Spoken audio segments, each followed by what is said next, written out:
Hello, good evening, and welcome to the 11th Better AI Meetup. I welcome you on behalf of Kinit, the spot where you are currently staying, and Innovatrix, the traditional partners of the meetup. And an especially warm welcome to the attendees of the other AI conference that just ended downstairs. And you decided to continue to gain more knowledge here, so welcome, and you're in good hands, don't worry.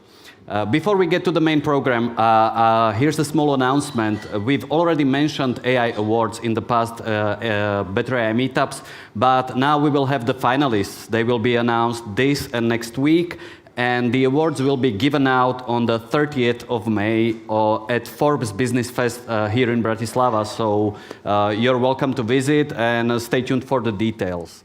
And now to today. We will be talking about LLMs, and just let's have a quick check.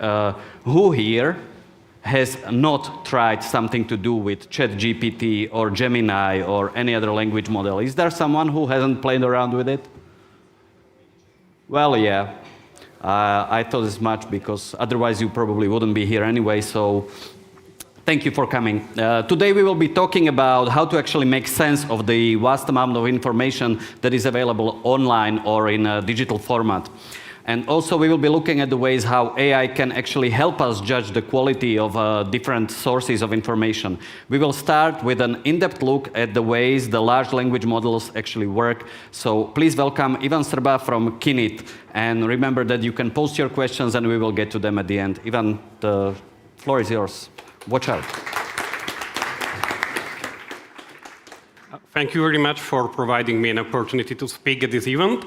And this is a Better AI meetup. I will talk about the capabilities of large language models and how they can make our online world a better space a little bit.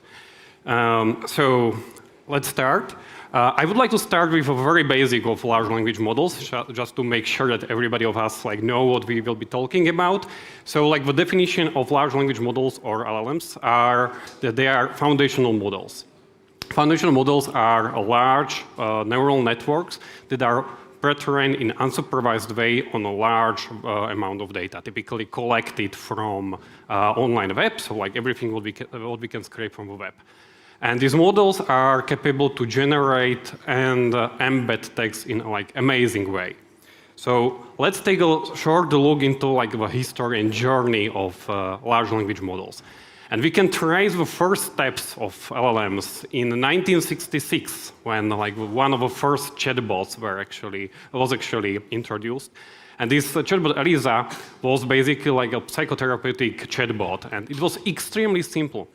It just followed simple rules, and based on the basis of keywords in the prompts given by a user, this chatbot was able to just reply in predefined sentences. For a quite a long time, nothing happened in this area, and this was mainly because of lack of computing resources, and especially because of a lack of appropriate algorithms. So in 2014, a big thing happened, and you probably know that Tomáš Mikolov, that time working in Google, introduced Word2Vec model, amazing model for word embeddings, and all of us, we were extremely into these embeddings and what they can provide and what we can do with this kind of embeddings. In 2018, a GPT architecture was introduced by OpenAI, and at the same time, a BERT, really a breakout large language model, was introduced by Google. And that time, it has only 340 million parameters, and we consider it a very large language model. And if we take a look at it from nowadays perspective, it seems extremely small, but let's say it still can be considered a large language model. In 2022, everybody of us know it happened that ChatGPT was introduced by OpenAI, and it was a moment when large language models made a way to a wide public, and a big hype actually happened around ChatGPT. And last year, like we are witnessing new models that are popping up basically like every day. Like notable examples is a GPT-4, a multimodal large language model by OpenAI. Of course, Google had to introduce their own chatbot, the BART. And Meta introduced the Llama family of more small-scale, open-source large language models. And since there are new models appearing basically early every day, I see that there are two streams how this can evolve. Option A is that there will be even larger models that will be trained on even larger amounts of data. And option B, second possible stream, is that there will be other smaller models, or let's say models at the current size, and the size will not increase so heavily. And they will be trained in a more smarter way, and also new techniques, how to use them, will be smarter. And my question for you is what you think, what option will, how this field will evolve? It will be option A, larger models trained on a larger amount of data. So raise your hand if you think it's option A. Okay. And who thinks it will be option B? So okay, you cannot vote twice. Both. Okay. Okay. So we will see. My opinion is maybe that it will be a combination of this. I'm inclining a little bit to option B. Because at some point we will simply run out of a physical amount of text that is produced by people and can be used in this way. So, and also a computing power will be not unlimited. So we will probably need to combine these two options, and I believe in option B slightly more. Okay, so let's continue with this 101 of large language models. So how we can use large language models, what are typical approaches.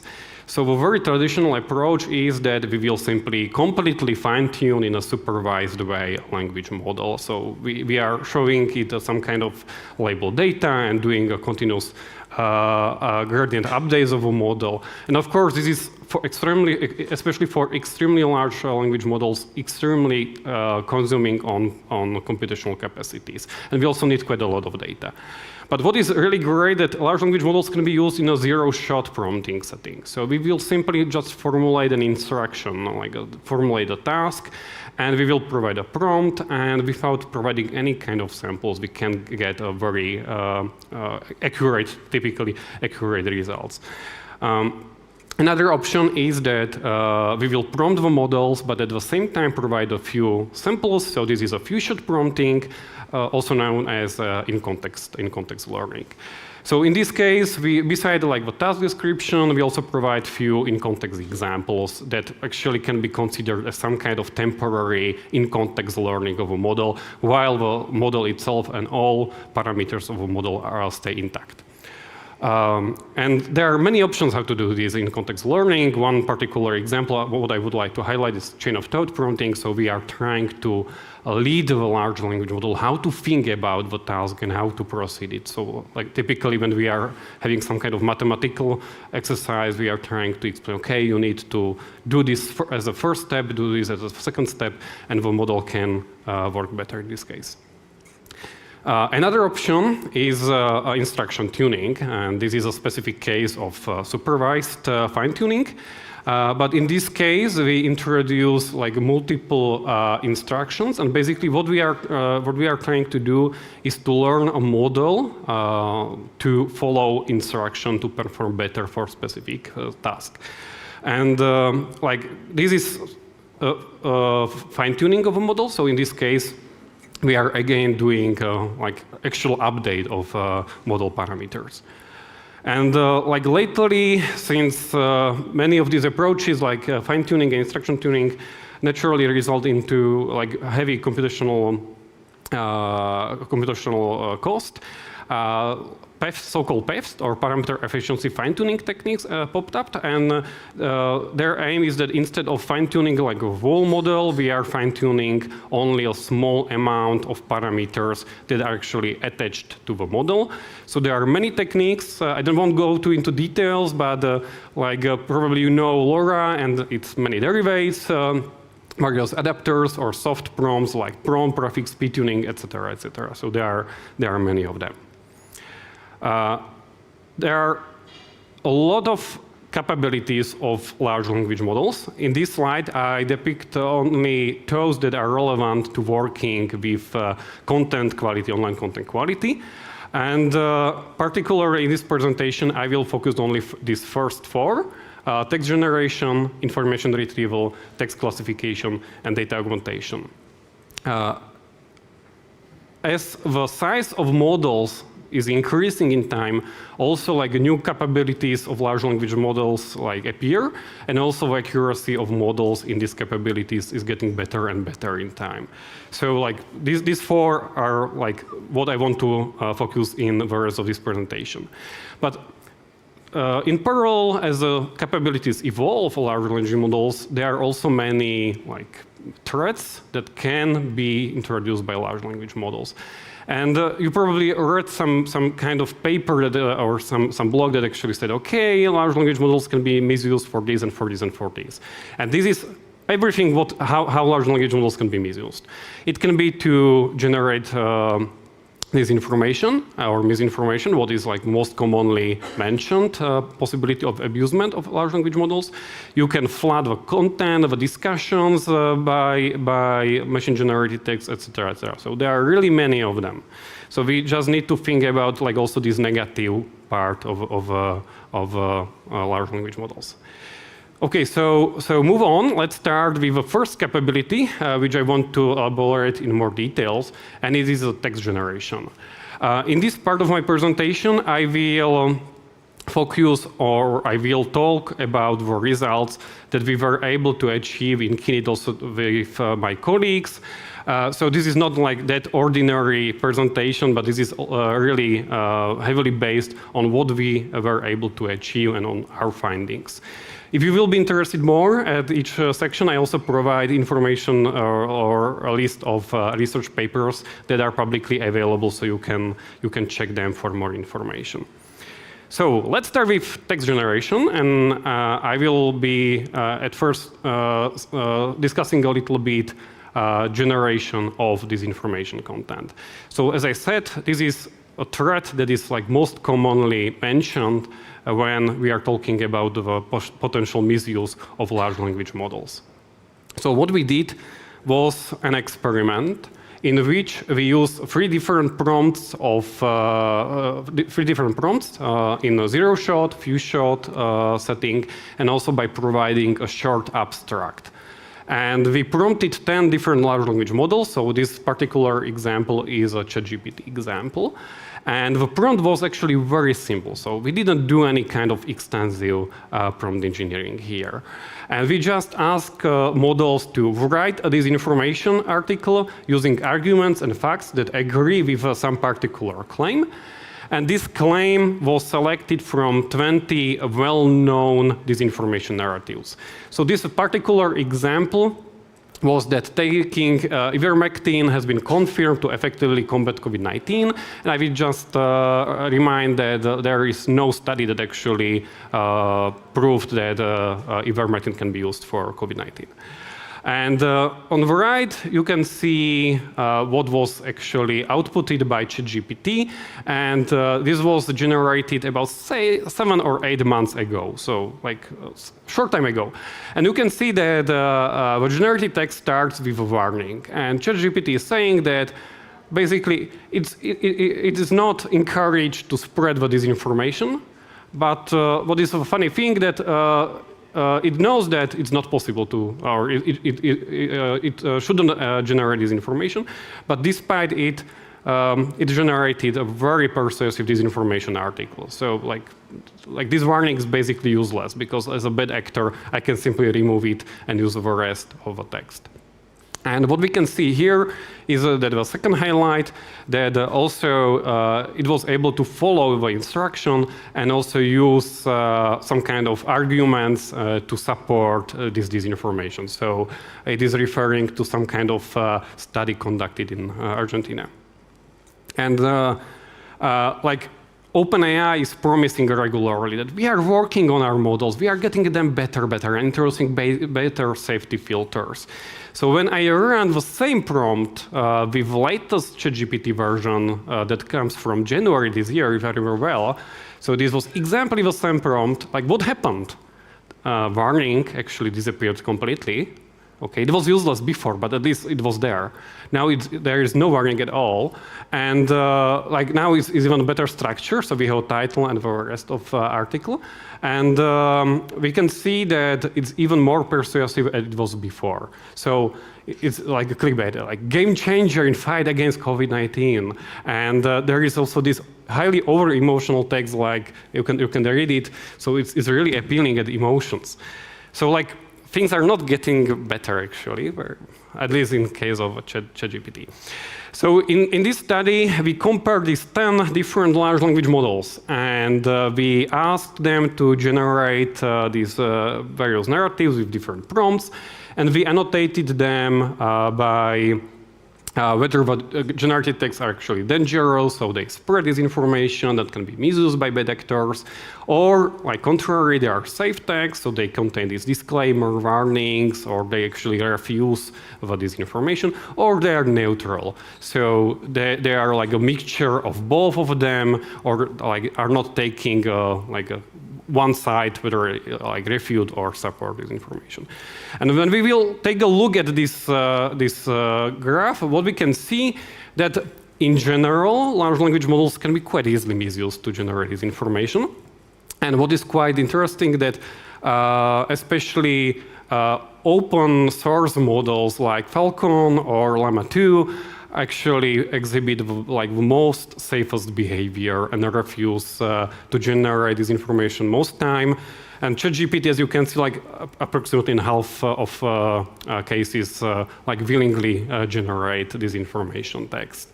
And there's other models that are open source like Vicuna, and you can use it like completely freely because there are basically no safety filters implemented at all.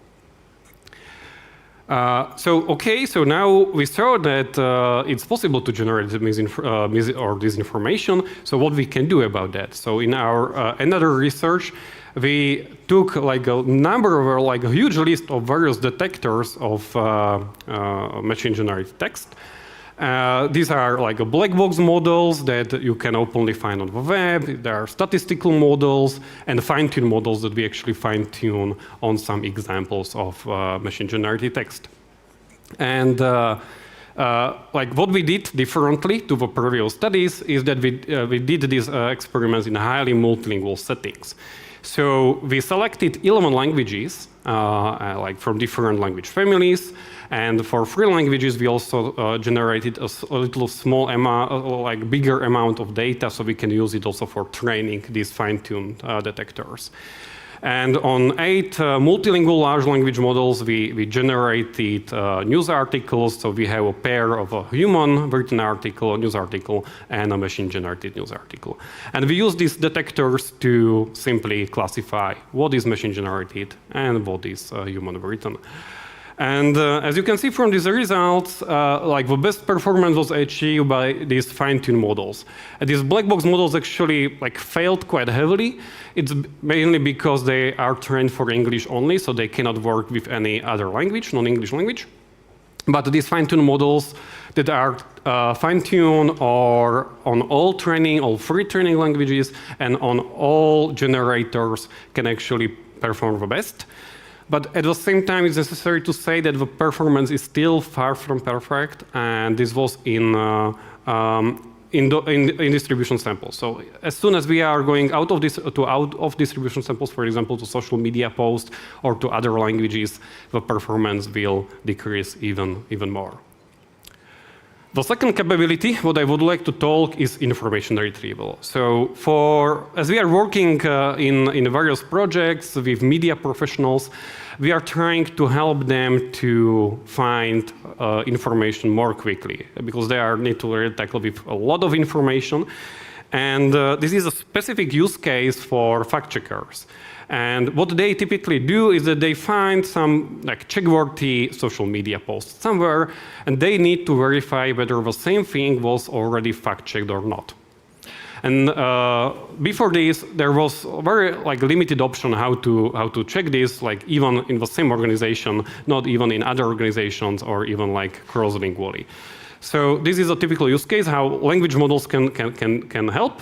So they can, these fact checkers can just copy paste the text from a social media post, put it into this our tool, and it can do a cross-lingual search to identify fact checks in a huge database of fact checks and cross-lingually. So you can see that the original text was in English, and the first fact check is in Spanish, and the second one is in Slovak. So it can do really nice cross-lingual work here.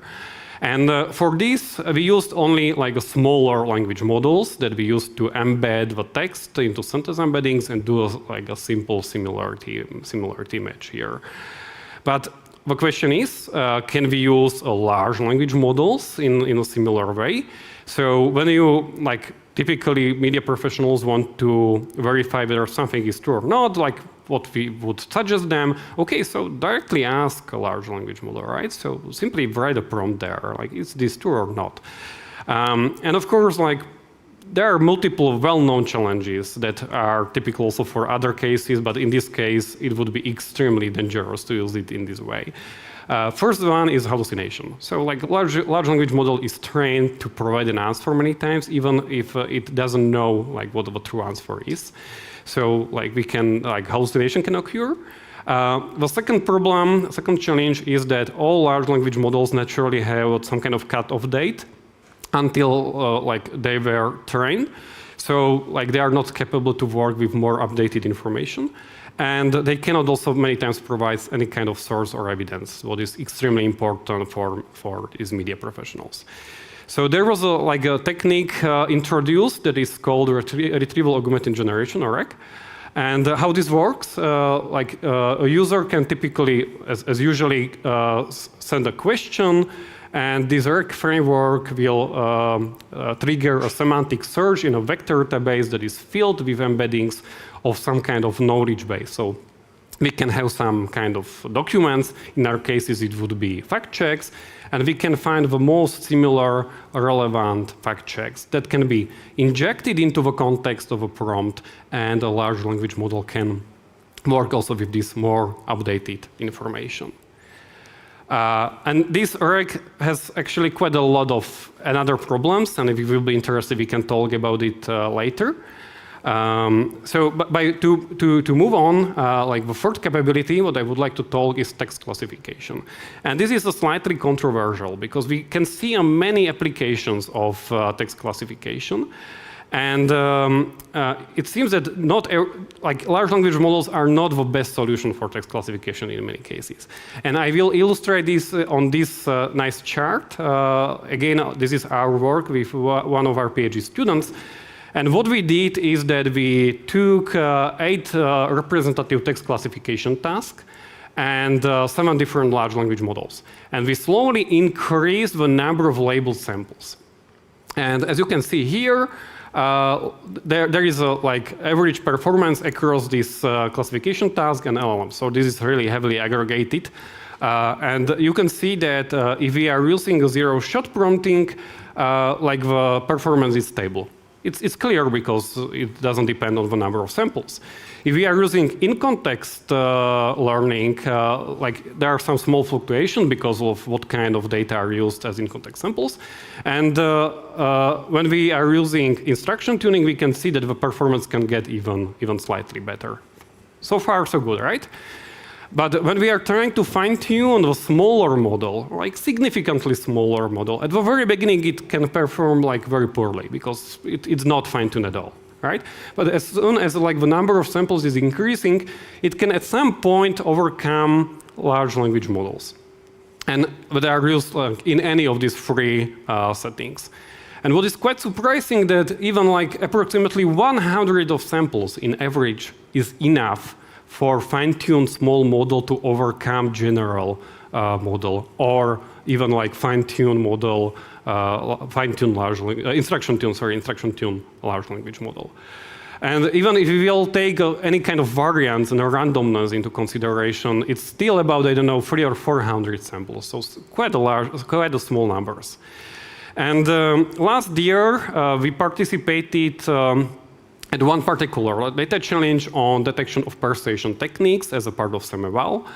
And it was a very challenging task because the aim was to do a multi-label, multi-class classification into 23 classes in 6 languages. And we had 6,000 training samples.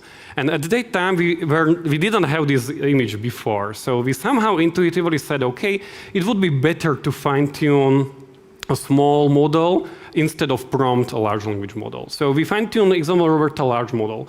And we basically won this competition, like just by random, basically, circumstances. But later, when we compared how this fine-tuned model performed on this particular task against ChatGPT and Alpaca, you can see that there is a huge difference in performance. Because like 6,000 samples was enough even for this complicated task to perform better. And even when we simplify this classification to binary classification, ExaML-Roberta performed significantly still better. The last capability what I want to talk about is data augmentation. And in this case, we replicated an existing study that was on 5 different data sets for intent classification. And in this existing study, human crowd workers were asked to create a paraphrases to create more training data to train the better models. And what we did, very simple thing. We simply replaced these human crowd workers with ChatGPT. So we asked ChatGPT to paraphrase the content. And there are 3 interesting findings. ChatGPT was able to generate more diverse content. At the same time, some generative paraphrases are actually quite odd and very formal. But despite it, the trained models were able to achieve a better performance as human-generated or human-created paraphrases. And what is like very, very interesting, that the cost, that the cost of ChatGPT was about $1, while paying all these human workers actually cost more than $700. So it's extremely cheap, extremely fast, and you can achieve even like better performance. And there are many capabilities, so we can discuss them probably later, but one example is that to tackle with various content with different qualities and how to maybe help media professionals again is to use a big capability of large language model to summarize and paraphrase the content, so we can rewrite credible content for different platforms or even personalize it for different target audiences. Another option is that we can use large language models to extract entities from the content. Again, something where large language models really excel in, and identify the different mappings between them, some kind of investigation journalism. So to sum it up, the capabilities of large language models are definitely a game changer, but unfortunately in both ways.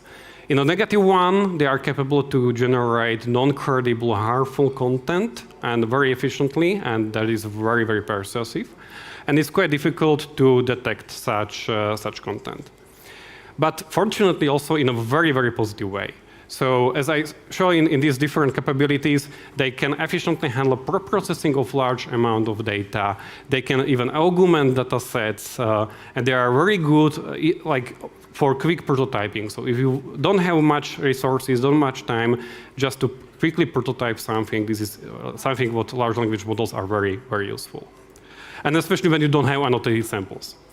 But I want to just highlight that they are not a universal solution for everything. So they are, just keep in your mind that they are highly unreliable, very unstable, and they are not appropriate for everything, especially for this text classification task. You can see that they can perform sometimes even worse as even simpler solutions. Thank you very much.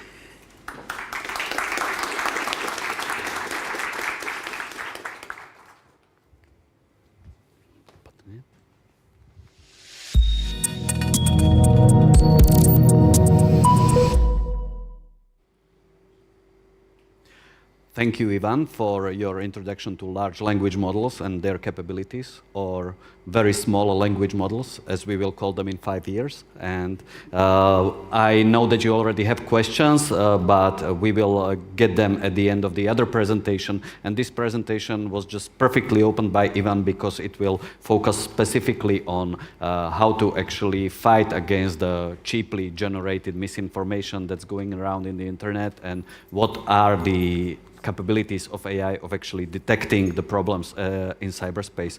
The presentation will be given by Michal Trnka from Gerulata Technologies, which is a company that specializes in this kind of fight, not only in cyberspace, but in other areas as well. And Michal, please show us how you do it.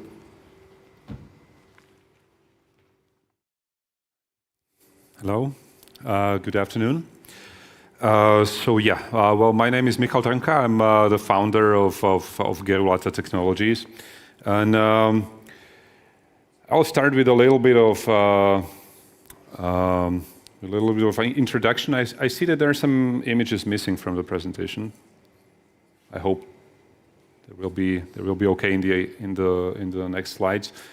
So I'll just continue. So we are a Bratislava-based defense tech startup. So we basically develop software tools for democratic institutions to fight against all kinds of information threats, which might not be necessarily just disinformation, but these might be, and typically are more commonly are things like hostile propaganda, psychological operations executed by hostile nations, and different kind of hybrid warfare activities.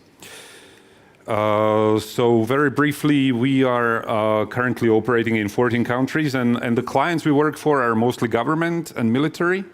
We do have some B2B clients, but these are more an exception than a rule. And we also work with multiple universities and research institutions. So for this presentation, I thought that I would take a slightly different approach to the topic, maybe complementary to what Ivan had in his presentation, and I'll be focusing more on the practical side of how we can and how we are using LLMs in Gerulata to help us with all kinds of challenges that we have to work with. And I have selected two case studies. So these case studies are basically products which are, well, these are not our core products, but I think they will be interesting for this topic. The first one is called Gerulata Nexus.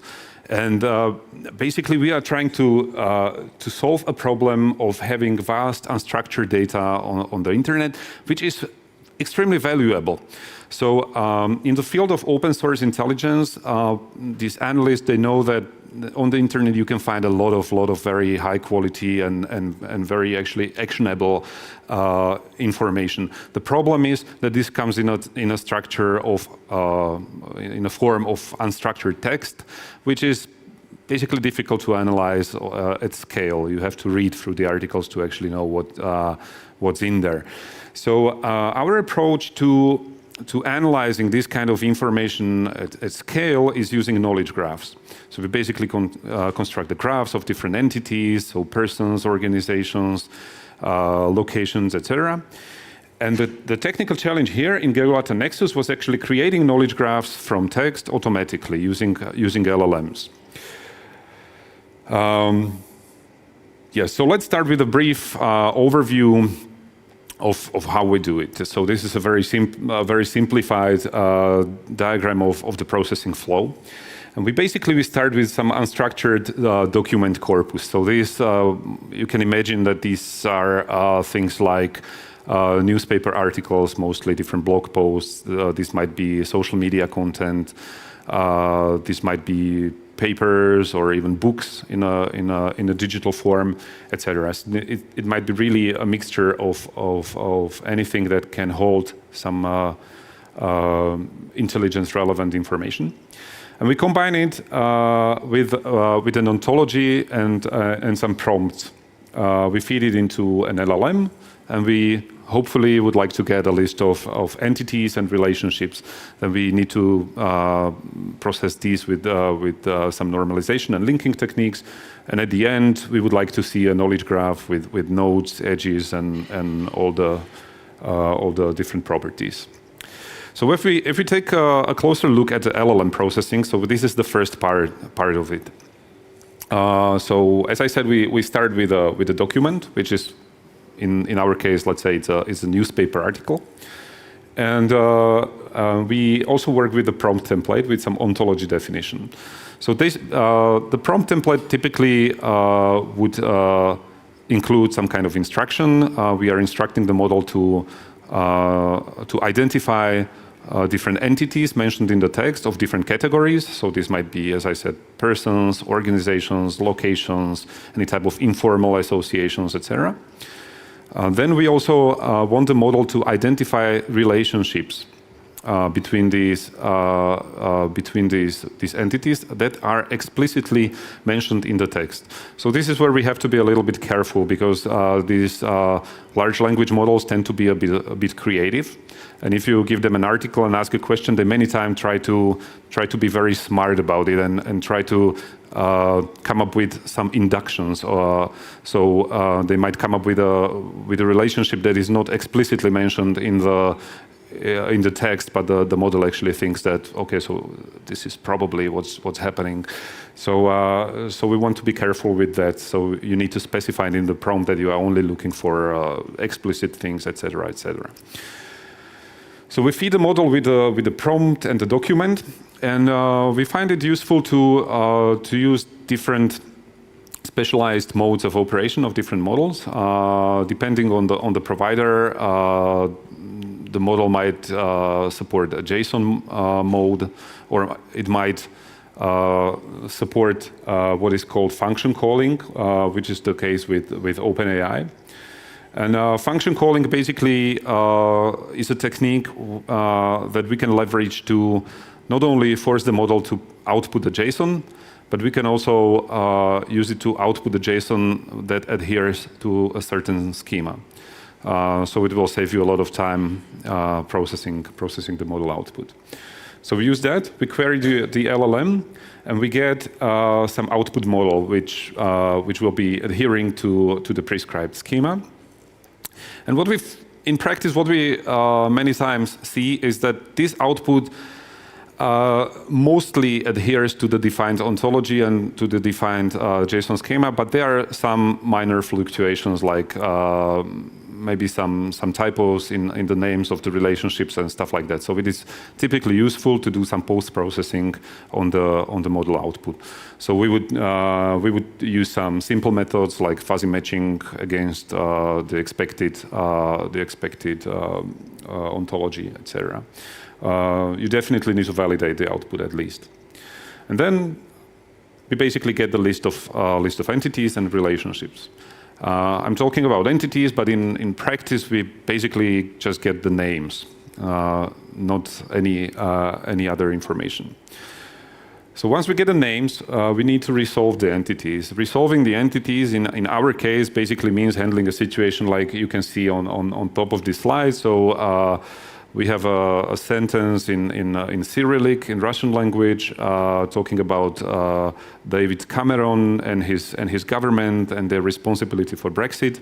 And we have a knowledge base. So the goal of this step is to match an entity, basically the name of an entity, to an actual entity in the knowledge base. So we would like to know that, okay, so they're talking about David Cameron, but we would like to match it to David Cameron in our knowledge base, and it turns out that we have multiple David Camerons in the knowledge base, because, well, there's a lot of data. So it might be, for example, David Cameron, the filmmaker, or it might be the UK politician.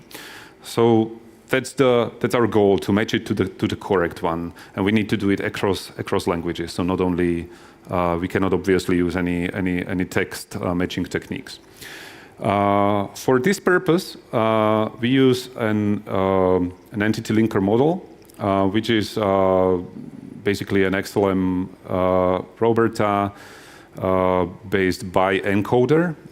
It's a model that is very good at creating embeddings that are very practical and efficient at precisely this task. So this is a model that we have created.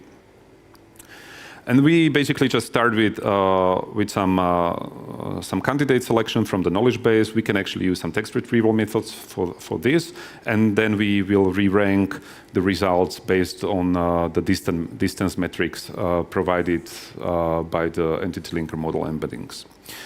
So after this step, we not only have the entity names, but we actually have like entity IDs and all the different attributes that are associated in the knowledge base. So we just need to map it together and aggregate it, and we'll get a list of edges with weights and document references. This is very important. So we would like to always keep the reference to the original document that was used to extract the relationship.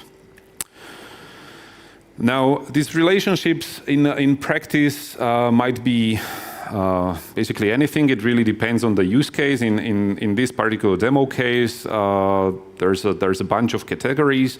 So we have interpersonal relationships, which is basically identifying family members, identifying friends, classmates, etc.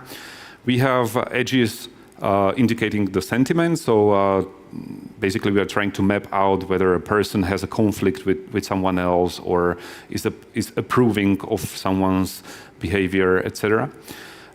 Business relationships, so this might be hierarchical, like an employment relationship or working for the same company, etc. Whereabouts, well, basically the location and affiliation, which is mostly informal type of relationship, so not necessarily business, but anything that doesn't fall in the other categories. So this is just an example. For different use cases, it might, of course, look very different. And this is an output of this is a real life example of how a graph generated by this approach might look. So we are looking at a very small knowledge graph generated from just a few, I believe it was 7 news articles from a local newspaper called SME. And these articles were all regarding the Mytnik criminal case. There was an investigation, so we were trying to map out that. We can see a bunch of nodes, different persons, locations, organizations. We can see that we can expand in the interface. We can expand the node and see properties of the particular node. And we can do the same for edges, and we can see not only the type of the edge, but also the weight and references to the original document. So if I'm for example, interested in how do we know that this particular person is located in Dubai, we can click on the link and we see that, okay, so we learned that from this particular article. So it basically looks like this. There's a couple of observations that I think are interesting to specifically mention. So first of all, I think we can see that it's quite rich in information. It's like quite a lot of relationships, quite a lot of nodes, just from a couple of newspaper articles. So you can really dig a lot of actionable and useful information from just a little bit of text. Then another remark is that this approach allows us to iteratively build and improve our knowledge base. So since we are querying LLM to identify the entities, so we might find entities which we don't have in the knowledge base yet. And then we know that these entities have been mentioned in a set of articles, and we can use, again, the large language model to create a context and create basically the knowledge base entry for those entities. So we can iteratively, expand our knowledge base, and the knowledge graph will get better and better. And one important thing is about credibility. So of course we can have different credibility ratings for different sources, for individual documents, etc. But we can also use the edge weight as a something that gives us certain credibility indication. So if, for example, it might be that the model will hallucinate or will misunderstand some kind of relationship in the text, and it will get represented in the knowledge graph. But then we can filter based on the weight. So if we've seen this relationship like 15 times over, then it's probably there, and you can trust it more than one that has a lower weight score. So yeah, so that was the first example. And the other one is a completely different use case. It's a product we call Sentinel. And the product is basically a geographical situational awareness solution. The idea here is we in Gerulata capture a lot of social media data. We're talking basically millions of posts per day. And this social media data is a great source of information about what is happening in the real world. So if something happens in somewhere here, like a fire or an accident or anything like that, the first place it will probably appear will be some social network. So this social media data is faster than traditional media, and that's kind of useful. And this can be used for situational awareness. So if you want to know what's happening in the world, you can use this data. It is useful for real-time alerting. So if you want to know if maybe there is something dangerous happening right outside of your office, you would like to be notified about that. So we can do that. But it's also useful for information, for gathering of intelligence. So if you are looking into some kind of like specific activity in a specific region, then we can use this approach to identify the information. The technical challenge here is we are also using LLM in this particular case to extract the information. But the challenge here is the processing at scale.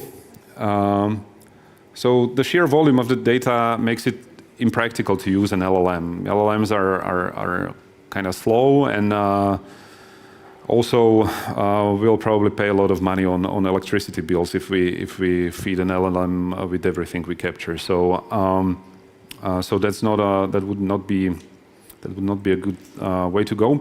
So instead, we would like to use smaller, fine-tuned, high-performant models to handle a couple of tasks for us before we pass the information to the LLM. The problem here is that in many cases we don't have good training data for training these models. So let's see how it looks in detail. So this is just Sentinel at a glance. So you have a certain impression of what the product is about.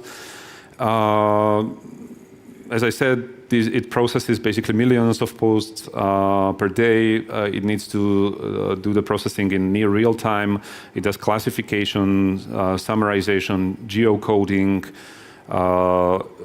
information extraction. This part is actually done by the LLM, and merging and deduplication of different events. Then it looks like this. Basically, you have a map with markers identifying what's happening in the world. You can see the details. You can see some trends, etc. From a technical point of view, it basically works as a pipeline. So we start with a document stream. So these are the social media articles that we capture. It's basically a queue, and then these documents from the queue are fed into a named entity recognition model. The reason why the NER model is the first in the pipeline is very simple. It's basically we need NER anyway in other parts of our system, so we need to do this kind of classification anyway. So we do it first here, and then if the particular post or article doesn't contain any location entities, then we can safely discard it because then we cannot geolocate it. So so this first step is basically just an XLM Roberta token classifier, which we trained for named entity recognition in multiple languages. And then basically we are only looking if whether the post includes a location or not. If it includes a location, then it might be an event report. However, many times it's not. And we have a binary classifier next in the pipeline, which is a fine-tuned MD-Bertha classifier. And the role of the classifier is basically just to tell which of these is an event report and which is not. So these are just two examples of an article. Both are talking about Ukraine. Both include some information about time, location, even some casualties or some damage caused in the I believe these are artillery strikes. But one is more like an essay discussing the tragedy of what's happening in Ukraine, and the other is actually reporting some specific event that is happening. So we have a model that basically can classify this, whether it is an event report or not.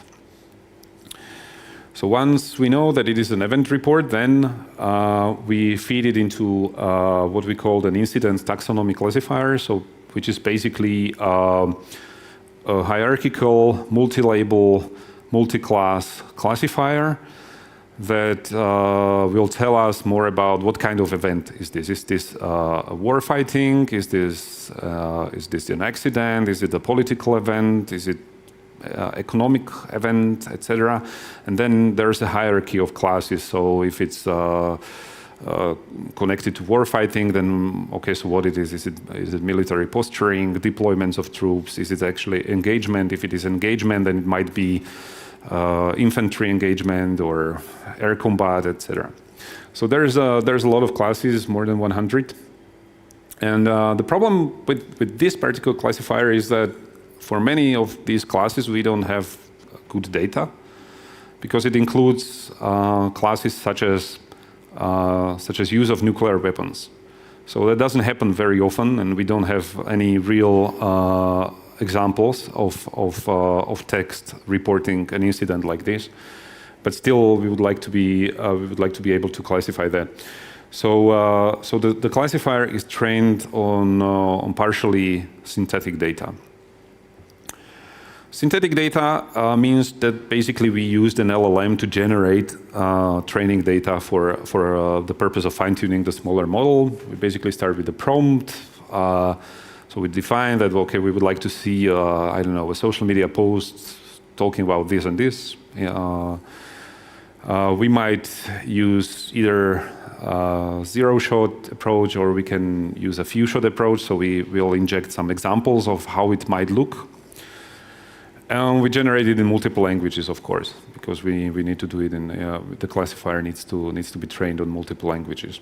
The thing is that in this particular case, the classifier is multi-label classifier. So one particular item might have multiple labels. And once we generate the text, it turns out that many times it can fall also into other categories. So after we generate the corpus, we have an additional step of a zero-shot classification. So where we use the LLM to crunch through whatever it generated and then assign the particular labels. And this is how we create a training corpus. So after the classifier, we go with the information extraction, which is basically recursive prompting of an LLM, asking about details about the event, resolving things like, for example, identifying the primary location, summarizing some text, identifying maybe some other things. It really depends on the class produced by the incident taxonomy classifier. So, and then it goes further to the pipeline, which is probably out of scope of this presentation. So this was this basically all from my side. Just two practical examples of how we can use LLM in our work at Gerula. Thank you very much.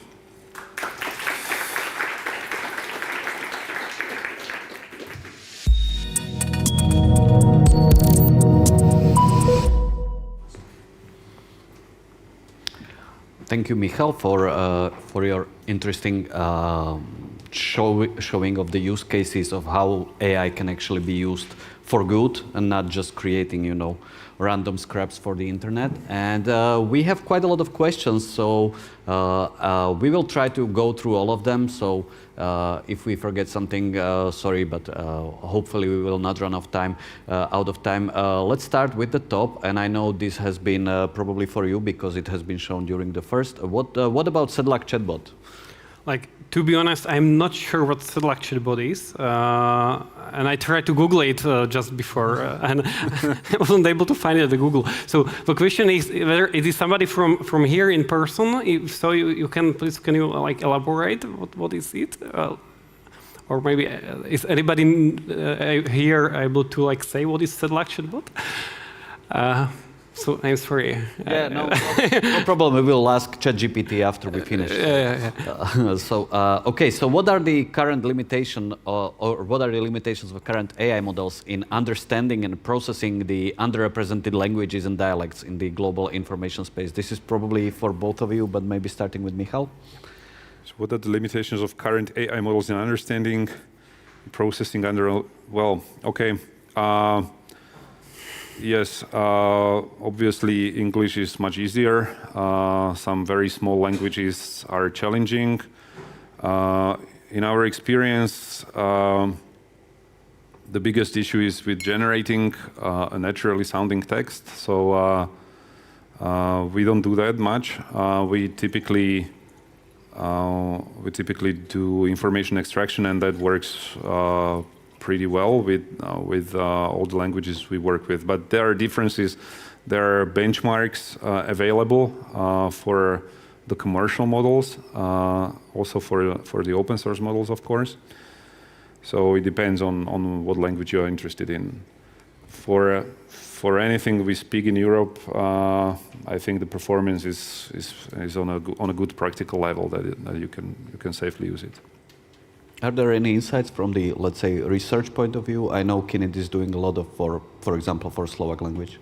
Yeah. So as I also mentioned in my presentation, we are quite oriented on multilinguality, and it is very natural because nobody else in the world will tackle with Slovak language or Czech language. So this is our task here to work on this stuff. This is something what we are tackling, and I can confirm that performance in other languages is worse, but still quite usable. As I mentioned, detection of what is generated in other languages is much more challenging. But I want to step aside from multilinguality, and there are other limitations. It is from research perspective, is the replicability. So, we typically cannot work much with commercial OpenAI models, Claude or Gemini, etc., because they are under the hood. The models are replaced from time to time, retrained, and from our perspective, it's very difficult to work with them because, in 1 year or in a few months even, it can happen that the results will be significantly different. And I showcase it on that example with ChatGPT. So behavior changed significantly in 7 or 8 months. So this is something what is very crucial for us to have replicability. But also from commercial perspective, you can imagine that if you are using ChatGPT and the underlying model will change so heavily, your use case can stop working, or there can be a decrease of performance if you don't do again some kind of prompt engineering or something like that. So that's one point, and another one is that there are issues with this cut-off date. So REG was one of the technique how to tackle with a missing knowledge about new stuff. And of course, we can discuss whether, since the latest large language models are capable of very huge context. So what I can do is basically put everything what I have a particular topic into the context and somehow overcome the lack of not being aware of the latest information. But again, what to put into the context. Okay, I can put there all press agencies or something like that, but it's not sufficient. So this is definitely one of limitation. Okay, thank you. Let's say, Michal, you mentioned using your product in context of war in Ukraine. Is this already used in some way, or could it be used in a tactical decision making? Yes, I unfortunately cannot talk about the specifics, but it is used in Ukraine to analyze what's going on the battlefield. I believe also in some tactical situations. Well, tactical depends on what you mean by tactical. But on some operational level, yes. Mm-hmm. Yeah, I fully understand that, this can be quite tricky and, secret even. So could you provide examples of how AI has successfully identified, let's say, patterns or anomalies that were previously overlooked by human analysts? I think this is, a common thread usually in the questions that, that AI sees something, let's say, in graph analysis or otherwise that, people would overlook. So in Gerulato, we have our approach to working with information is not letting AI make any decisions. So we only use artificial intelligence to basically increase the productivity of human analysts. So in this way, it has, of course, helped a lot many times. It's in different ways. The most typical case we do is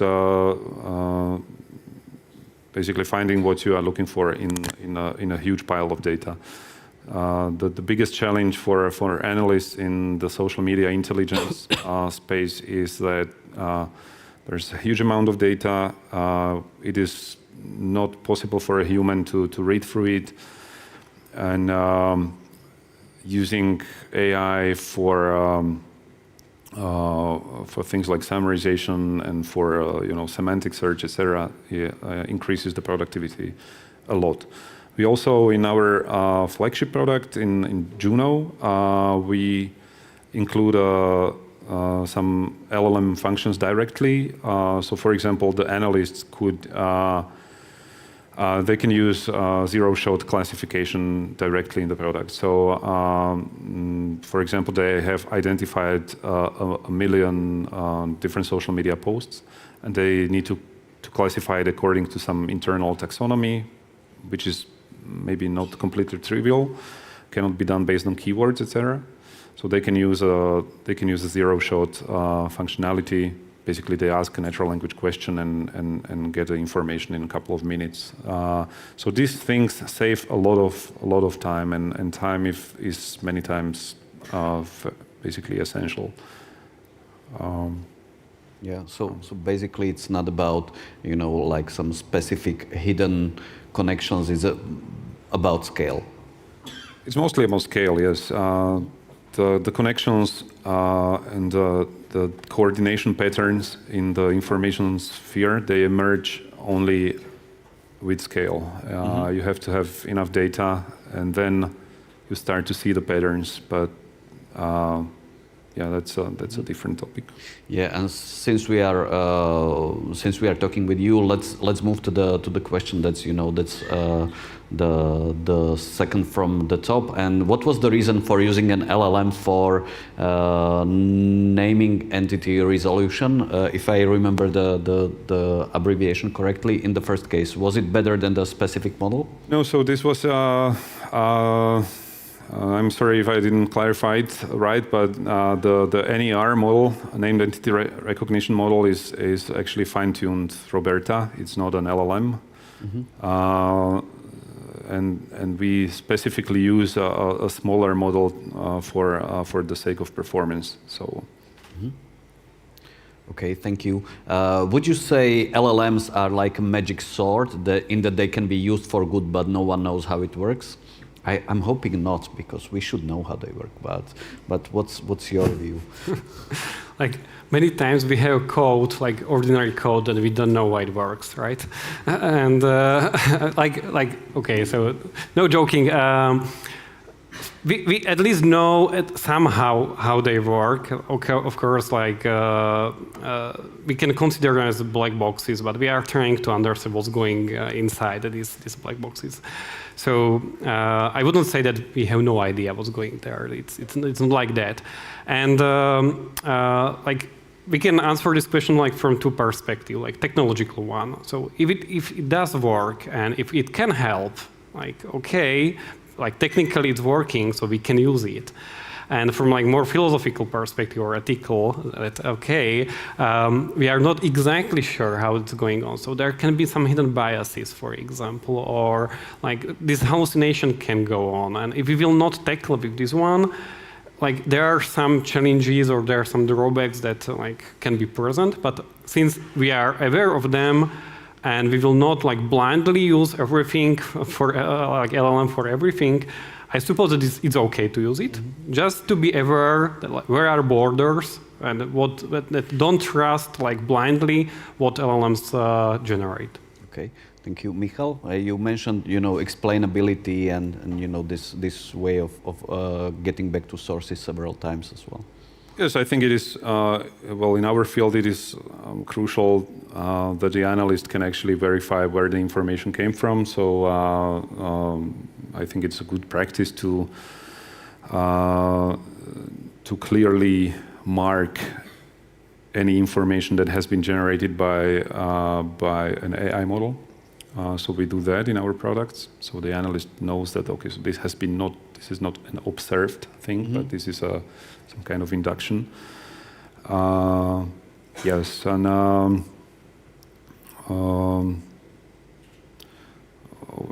I think that's it. Yeah, I mean, so for the users, I think it is not completely feasible to understand how the model works on the inside, and I don't think that we can expect this from the users.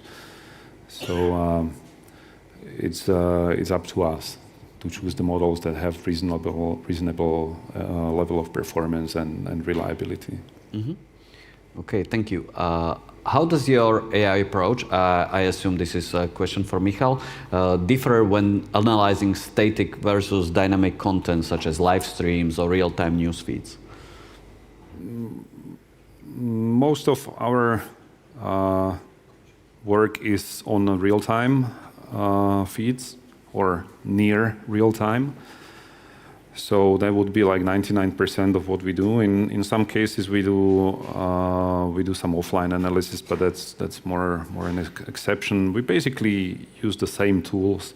The good thing about working with something that's static is that you have time, so you can afford to use a bigger model or use a different technique, but it really depends on the particular case. Mm-hmm. Thank you. Could you compare human-made and AI-made disinformation? For example, the believability, quality. I think this is more for Ivan. Yeah, that's a very good question. Like we didn't do some kind of systematic analysis of this, and probably it's not only like it's highly multilingual.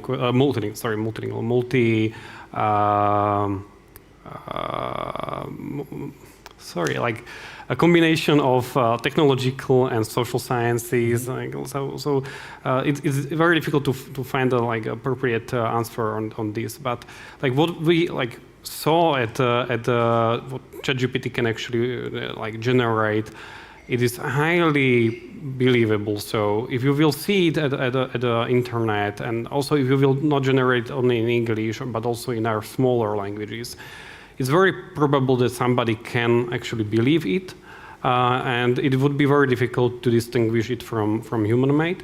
And this is also because large language models are extremely skillful in providing good argumentation.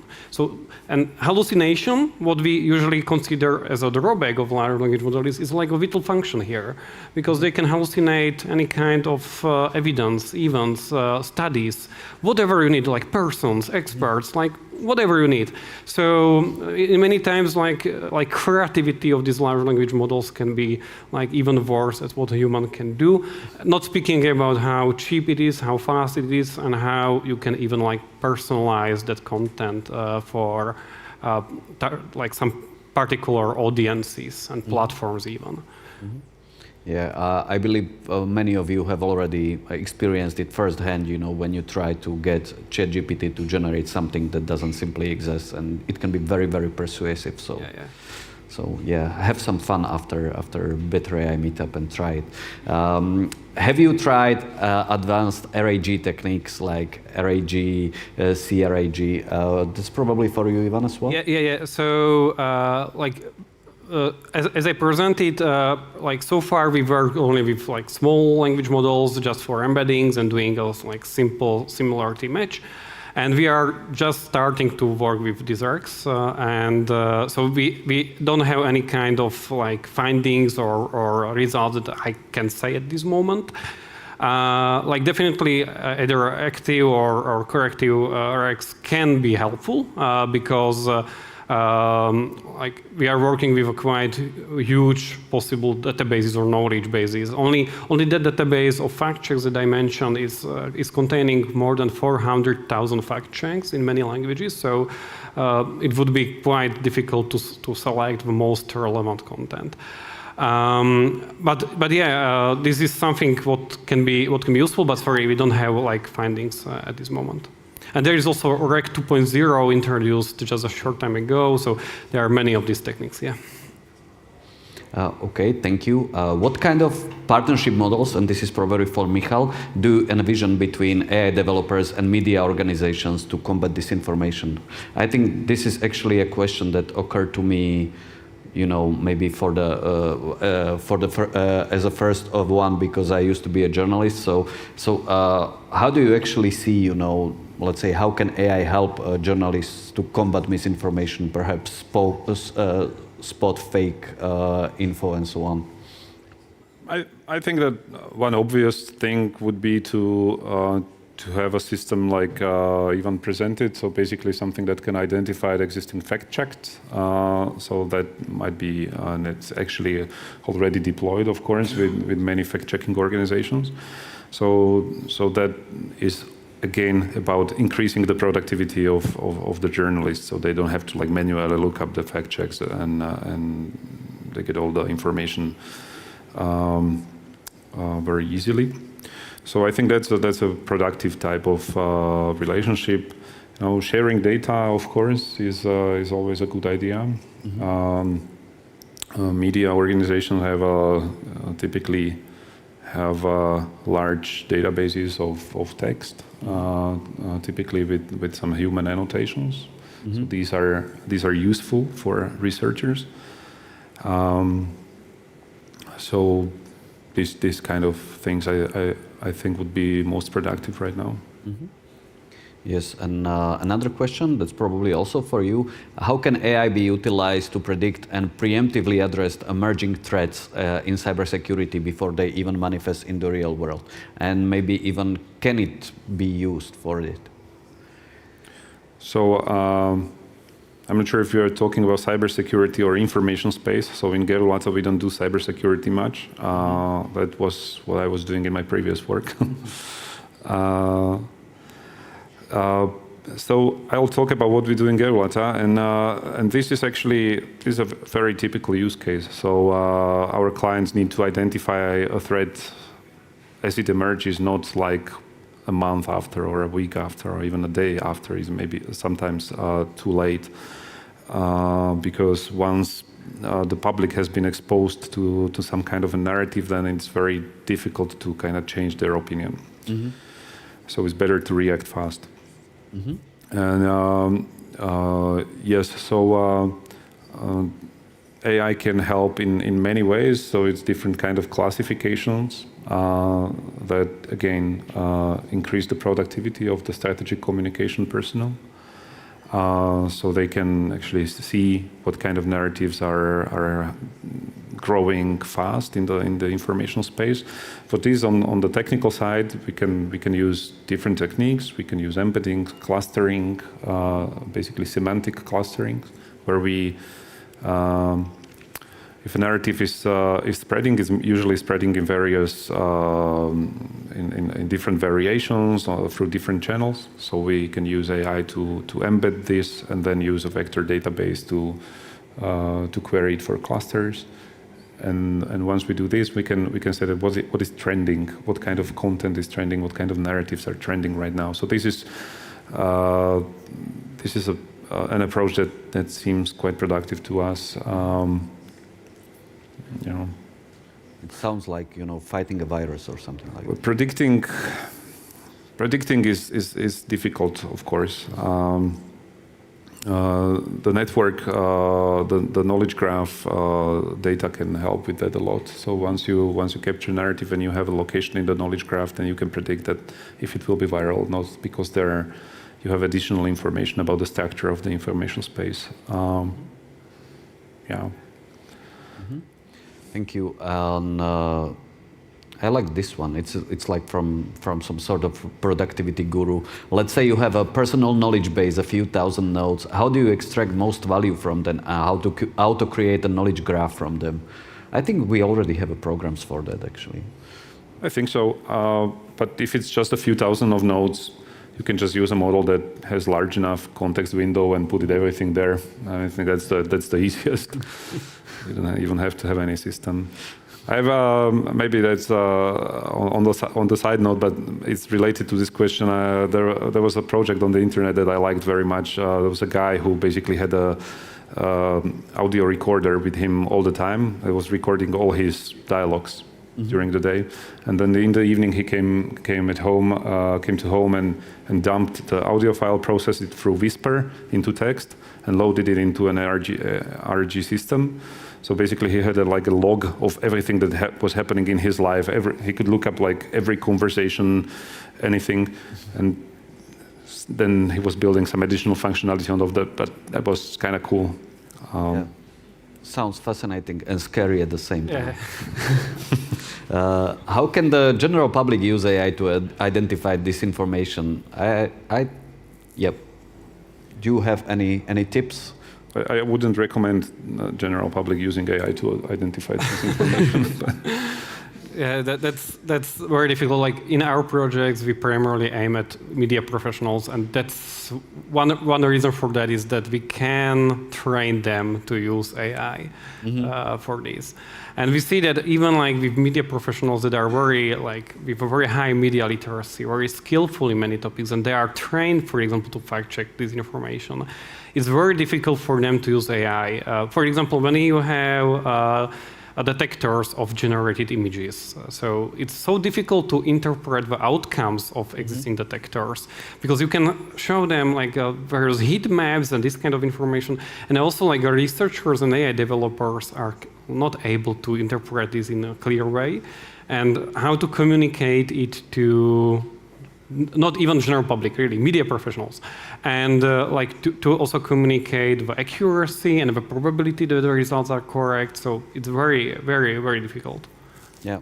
I have to say we see this similarly in biometrics as well. It's like when you show that two faces are probably identical for 0.73, probability, is it a lot? Is it, is it okay? Is it just enough? Yeah, it's very difficult, I see. Is the nature of this information changing in any way? From simpler text, we are going to very elaborate articles that can sound reasonable even for a smart person. I think, Ivan, you had the example of actually producing a whole scientific articles by AI. Yeah, that's what's happening here is that the format of what is general or not the general but disinformation in general is not changing to more complex ones because typically you want to flood social networks with disinformation and that content doesn't necessarily need to be very smart, right? So you just need any kind of content that can heavily support and promote your narrative. And when we take a look at what can LLMs generate, it is too good for social networks. So you usually need to introduce some kind of grammatical incorrectness, etc. So it looks more plausible that this was actually written by a real person. But it's like that. So I wouldn't say that the actual disinformation content is evolving into more smarter ways. But like what can happen here is that with LLMs, it will be much easier to generate in a huge quantity. So not a quality, but a quantity may be an issue. So like, yeah. Okay. Which GPT model did you use when comparing the paraphrasing with the human? I think this is for you as well. It was ChatGPT. Okay. But if I have one more sentence, I can just say that I suppose that the very similar results can be achieved also with other models, because it was very simple task. So you can use any kind of large language models that is fine-tuned to follow instructions and can do paraphrasing. So like basically you can use anything. Okay. Have you compared the accuracy or suitability of Roberta embeddings with current OpenAI ones? I think this is for Michal. No, well, we haven't actually. We never used these OpenAI embeddings. I believe these are the ADA embeddings. Haven't compared it. I think there must be some benchmark. Also, it depends on which Roberta, because there are different implementations of this model. So sorry, no. Okay. And I like this question that ends up this meeting. Does the AI ever get tired of reading the same old fake news, like a human binge watching a bad TV series? I just like the image of of AI saying just, "Oh no, not this again." I suppose that AI doesn't have any kind of feelings, so it cannot get tired. I don't know. What do you think? It's a difficult question. We don't know if it has feelings. Maybe it's just happy to add, just another same old fake news into the node in your web graph, and it's just, yeah, we have one more, so the tie is stronger or something like that. Okay, thank you for your questions. We are very happy to have you here with us on behalf of Kinit and Innovatrix and Spot. Thanks Michal Trnka from Gerulata Technologies and Ivan Srba from Kinit for their inputs. And I'm hoping to see you in June with us. And before that, please don't forget about the AI Awards, which are given out on 30th of May at Forbes Business Fest. I will be very happy to see you there. So thank you and goodbye.